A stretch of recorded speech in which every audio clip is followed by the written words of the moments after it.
cultivating the attitude of mindfulness. So basically, mindfulness is intentionally paying attention to the present moment with an attitude that is curious, accepting, friendly to the situation. So it doesn't mean you have to like it or be nice to it or that it's not going to change. It just means this is how it is now. And that actually is a phrase that most of the lawyers I've done programs for say was one of the most helpful things they heard. Ah, this is how it is now. As opposed to being lost in the complexity or frustration or anger or anxiety of it. Again, getting back into a part of the mind that isn't lost, that can say, oh, well, so this is how it is now. Or, gee, I'm wanting something to be different.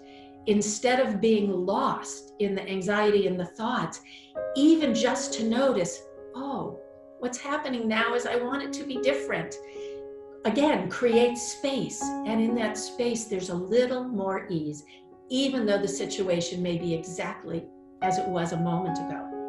And I will say that there is a definition of suffering that I learned many years ago from my director when I was at UMass Medical School at the Center for Mindfulness, which is suffering is wanting things to be different than they are. So simple, right? If I want the second piece of cake and I go to the refrigerator and somebody's taken it, there will be some level of suffering. And if I am sitting in a traffic jam and I don't want to be in the traffic jam, there will be some level of suffering. So even just knowing, oh, that's just the human habit of wanting it to be different, there's a way of settling into it with a little bit more ease. So this attitude of mindfulness just asks us to be with things as they are without adding suffering on top of it. And one thing that has been helpful for me is, my guess is that you have had at least one pleasant moment today. And you've probably have had at least one unpleasant moment today. And probably a boring or neutral moment, right? And in fact, you probably had more of all of that. And really, we can boil down our day-to-day experience as a mix of pleasant moments, unpleasant moments, and boring or neutral moments. And what if we really got that that's all that's happening? And that we can almost label them, oh, this is an unpleasant moment. And then maybe somebody walks by and smiles. Oh, that's a pleasant moment. I can feel that. And, oh, I'm bored. Oh, that's all. It's just a moment of boredom. Oh, here's another pleasant moment. Oh, here's another one. Or here's an unpleasant moment. Oh, another unpleasant moment. Can you feel a little bit that instead of getting all caught up in the unpleasant moments, oh, this is awful, or in the pleasant moments, oh, I want this to last, or in the boring moments, now what am I going to do? We can create a little space and just say, oh, that's what this is. It'll change. Because it all changes, right? The unpleasant turns to pleasant. Even watching this, you've probably had feelings arising and falling and thoughts arising and falling. And that's part of what practicing mindfulness helps us to actually know in our bodies, not just intellectually. It's just this play of these different feelings. So being able to cultivate the attitude of mindfulness, which is, yep, this is how it is right now, can be very helpful. Another thing I want to emphasize as another step is to create, look for, and imprint pleasant moments. As I said earlier, lawyers have a very deep negativity bias.